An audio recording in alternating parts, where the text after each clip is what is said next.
ಒಂದು ಹಸಿರು ಹೊಲಗಳಿಂದ ಸುತ್ತಿಕೊಂಡಿರುವ ಸಣ್ಣ ಹಳ್ಳಿಯಲ್ಲಿ ರಾಮು ಎನ್ನುವ ಒಬ್ಬ ವೃದ್ಧನಿದ್ದ. ಅವನು ಮಣ್ಣಿನ ದೀಪಗಳನ್ನು ತಯಾರಿಸುವ ದೀಪಗಾರ. ಪ್ರತಿದಿನವೂ ತನ್ನ ಮನೆಯ ಮುಂಭಾಗದಲ್ಲಿ ಕುಳಿತುಕೊಂಡು ಮಣ್ಣಿನಿಂದ ನಾಜೂಕಾದ ದೀಪಗಳನ್ನು ರೂಪಿಸುತ್ತಿದ್ದ. ಹಿಂದೆ ಹಳ್ಳಿಯ ಜನರು ಪ್ರತಿಯೊಂದು ಹಬ್ಬಕ್ಕೂ ರಾಮುವಿನ ದೀಪಗಳನ್ನು ಖರೀದಿಸುತ್ತಿದ್ದರು. ಅವನ ಮನೆಯು ಬೆಳಕಿನಿಂದ ಕಂಗೊಳಿಸುತ್ತಿತ್ತು. ಆದರೆ ಕಾಲ ಬದಲಾಗಿತ್ತು. ಜನರು ಈಗ ವಿದ್ಯುತ್ ದೀಪಗಳು ಮತ್ತು ಬಣ್ಣದ ಬೆಳಕುಗಳು ಖರೀದಿಸುತ್ತಿದ್ದರು. ಯಾರಿಗೂ ರಾಮುವಿನ ಮಣ್ಣಿನ ದೀಪಗಳ ಅಗತ್ಯವಿರಲಿಲ್ಲ. ದೀಪಾವಳಿ ಹಬ್ಬದ ಮುನ್ನೇ ದಿನಗಳು. ಹಳ್ಳಿಯೆಲ್ಲೆಡೆ ಸಂಭ್ರಮ. ಮಕ್ಕಳು ಹಾರಾಡುತ್ತಿದ್ದಾರೆ, ಮನೆಗಳು ಅಲಂಕಾರಗೊಂಡಿವೆ.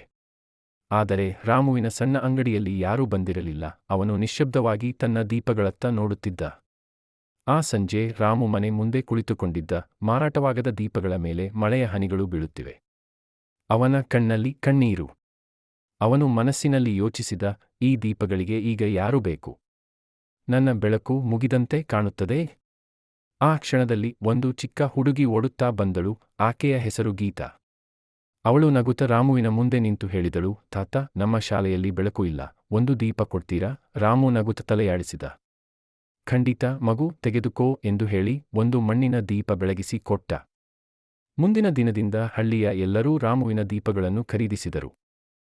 ದೀಪಾವಳಿ ರಾತ್ರಿ ಹಳ್ಳಿಯ ಪ್ರತಿಯೊಂದು ಮನೆಯಲ್ಲೂ ರಾಮು ತಯಾರಿಸಿದ ಮಣ್ಣಿನ ದೀಪಗಳು ಬೆಳಗುತ್ತಿವೆ. ಹಳ್ಳಿಯೆಲ್ಲ ಬೆಳಕಿನಿಂದ ಕಂಗೊಳಿಸುತ್ತಿತ್ತು.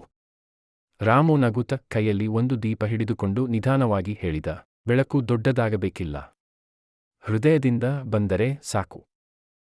ಪ್ರೇರಣೆ ಹೊರಗಿನಿಂದ ಬರೋದಿಲ್ಲ, ಅದು ನಮ್ಮೊಳಗೆ ಇದೆ.